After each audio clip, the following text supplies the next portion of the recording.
So this past week, we celebrated Ash Wednesday, which marks this 40-day period of the season of Lent. And if you've never been to an Ash Wednesday service, it's actually a very strange ritual, both to undergo as well as to administer, from our side of things. And what we do on that day is we mark each person's forehead with an ash cross, and we say to them, "Remember that you are dust, and to dust you shall return. Remember that you are dust, and to dust you shall return." Think about what that means. The translation is, you are going to die. It's not often that we say that kind of thing to each other, which is what makes it a little weird. Essentially, that's what it means, that you are going to die. And over the course of many Ash Wednesdays now in my life as a priest, over the years, I have said those words to people with terminal illnesses. I've said it to people who are the picture of health, who've run marathons, to 80-year-olds and to children, to Wall Street bankers, and to those living on the streets, that one day, every single one of us is going to die. Now, we don't want to hear that, right? Because death feels unknown, it feels scary. And so as a society, we're not great at facing death or even talking about death. We're much more about avoiding death. In fact, there are billion-dollar industries that try to delay death for as long as possible. At the same time, in a way unlike any other time in history, we're also privy to witnessing death in ways that past generations haven't. And so a bystander takes video of ICE agents or a police officer killing a person in cold blood on the streets. We see the aftermath of the Israeli government bombing the people of Gaza. And death is posted online constantly. And whether consciously or subconsciously, we feel the impact of death through our screens. So however we may feel about it, death is a part of life. It's part of being human. And as Christians, we tell the truth about death, that yes, death is real. It cannot be avoided. And death is not the only reality. At the heart of our faith is the death and the resurrection of Jesus. And this is what has been referred to traditionally as the Paschal Mystery. So Pascha means Passover, and so referring to when God in Exodus passed over the homes of the Israelites during that final plague in Egypt and spared them from the angel of death because they had the blood of the Lamb on the doorpost. And so it says in John that Jesus is the Lamb of God who takes away the sins of the world, that we benefit because of Jesus' death and resurrection. That's the Paschal Mystery. So Ronald Rolheiser, the Catholic theologian and writer, he calls the Paschal Mystery one of the great misunderstood and ignored mysteries within Christian theology and spirituality. We pay lip service to the fact that the key thing Jesus did for us was to suffer and die, but we seldom really try to understand what that means and how we might appropriate it within our own lives. So his book, The Holy Longing, which we have for sale here during Lent, it's one of my go-to books on spirituality, and in particular, his chapter on the Paschal Mystery, where he introduces this framework as a pattern for discipleship and transformation that we enter into not once, but again and again over the course of our lives. It's a mystery in that it can't be understood just intellectually, but you have to experience it. You give yourself over to it. You live it. And so today we are starting a new series in our sermons for Lent, and you can see it in your bulletins, called Living the Paschal Mystery. And over the next 5 weeks, we're going to be drawing on Rolheiser's framework and how he talks about that. So you'll see there that there's a diagram in your bulletin that we're going to keep there over all 5 weeks so we can refer back to it about what the Paschal Mystery is and how he talks about it. So let's just take a quick look at that together. So in this framework, we start with death, Good Friday. Good Friday is about the loss of life. It's about suffering. It's about real death and facing that. And then there's resurrection, Easter Sunday, right? The receiving new life, the reception of new life. And then this was a little new for me in thinking about the context of the Paschal Mystery, the 40 days before Jesus' ascension. So we sometimes kind of gloss over the fact that after his resurrection, before the ascension, there were these 40 days where the disciples had to adjust to this new reality. So the resurrected Jesus they encountered was not the same Jesus that they had walked the dusty roads of Galilee with. And in that adjustment, there's grief that comes with that. And then fourthly, the ascension. When Jesus ascended into heaven and blessed his disciples as he did so. And that idea is letting go of the old, letting it bless you, not clinging to that old reality. And then finally, Pentecost, this idea of receiving the new spirit of this new life that you have been given, this new life that you are already living. Now, these movements, this is not a linear process necessarily. Like life, it's messy. It's often messy.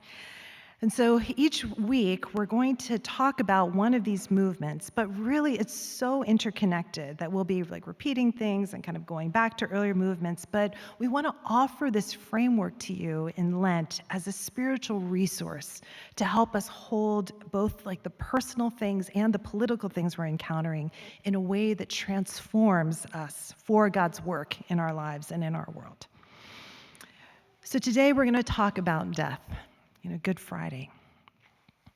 So Rolheiser distinguishes between terminal death and paschal death. So terminal death is a death that ends life and it ends possibilities.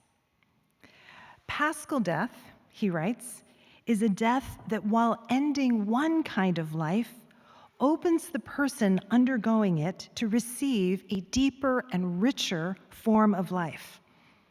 Hence our gospel reading for today from John 12, which is really our theme verse for this entire series.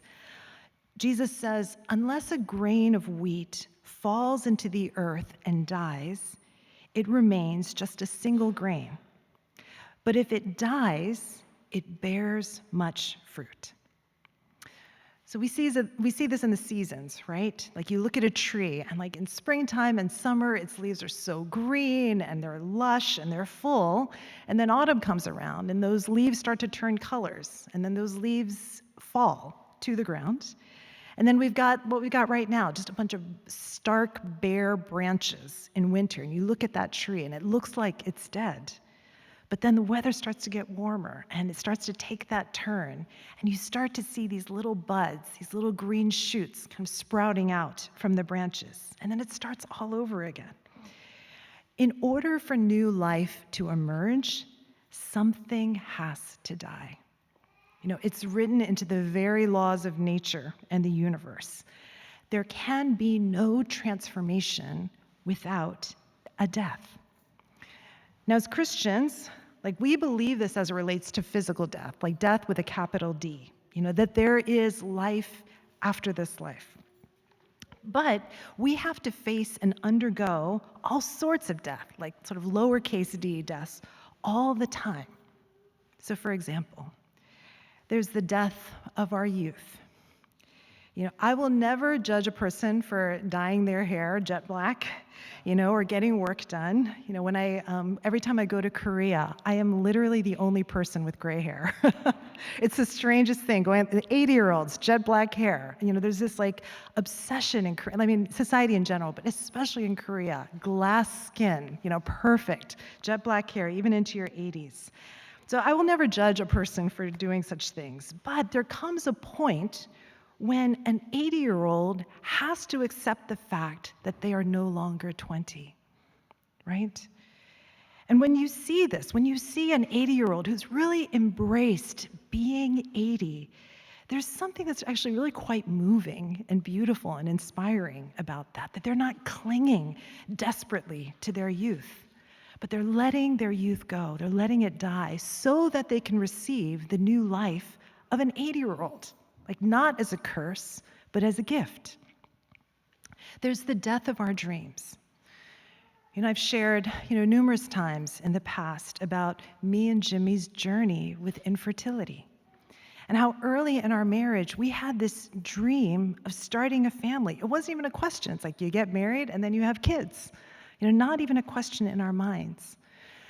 But as we confronted that reality, that it would be impossible, at least medically speaking, for us to have kids, at a certain point, we had to grieve that loss and to let that dream go so that we could receive the life of a married couple without children. Maybe it's a different sort of a dream for you. There's a death of our idea of God and the church. Maybe we grew up with a certain idea of what God was like, what church was about, what it meant to be like a good and faithful Christian. And then something happened, that maybe wounded us. Maybe it was a crisis of faith, but something that caused us to question and to wonder, like, do I even believe in any of this at all anymore? And those are individual things, personal things, but what of collective death, communal death? Like we're seeing this happen all across our society, what some have called a collective dark night of the soul. St. John of the Cross writes about this like a personal dark night of the soul, and he talks about it as this like necessary stage of one's journey of growth and transformation that feels like death and darkness. But on a collective level, this dark night of the soul is described as a shared, profound period of societal crisis, characterized by widespread anxiety, political unrest, environmental collapse, and the breakdown of traditional structures. It forces a civilization-wide confrontation with accumulated greed and fear, serving as a painful, necessary transition to a more loving, sustainable, and interconnected global humanity. In the words of Franny Choi's poem about the apocalypse, she says, "The world keeps ending and the world goes on. The world keeps ending and the world keeps beginning." And as Christians, we're standing in the overlap of those realities. And when we can stay with the mystery, like not try to run away from it, not try to resolve it, not try to avoid it, not be overcome by fear by it, but when we can be open and entrust ourselves to the God of life and death, instead of being reactive and clinging and fearful, that's when transformation happens. And that is the Paschal Mystery. So in this first Sunday of Lent, as we enter into this mystery, it's really about naming our deaths. And whether it's, confronting your own mortality, whether it's the death of a dream, your idea of God and faith, maybe it's the death of a relationship or the death of an illusion that you've been holding on to, what's happening in our world.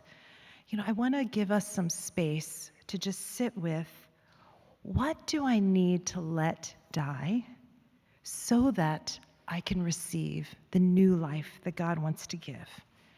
What deaths have we been avoiding? And that's really hard. I just want to acknowledge that. I don't know anybody who thinks that death is a fun thing.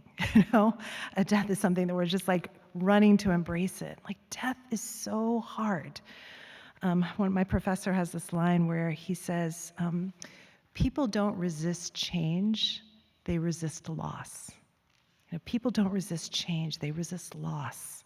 And death of all kinds always involves some kind of a loss. So it's so hard, but there can be no transformation without death. And death is ultimately about surrendering all that we hold, surrendering ourselves to God, entrusting ourselves to God, which is really hard. And so this morning, I want to ask you, what loss have you been afraid of? Where have you sensed that there is a death that maybe you are being called to name to accept, or to even just to face and to acknowledge in this season? Maybe you haven't even allowed yourself to be conscious of what that is. And so I'm going to give us just a few moments, maybe just like 2 minutes of stillness and silence, just to allow the Spirit of God to just reveal like what's in our hearts. And I'll just tell you right now, you will feel resistant to thinking about death. It's just human to resist death. But just give us a few minutes for God's Spirit to just reveal what are the deaths that I need to die in this season ahead.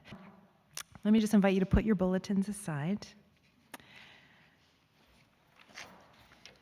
And we're just going to ask God that tender question. What deaths do I need to just name and acknowledge, even face? What do I need to let go of right now that maybe I've been clinging to? If it helps, you can even just put your hands just open in your lap as we sit in this quiet. We'll just give 2 minutes to sit with this.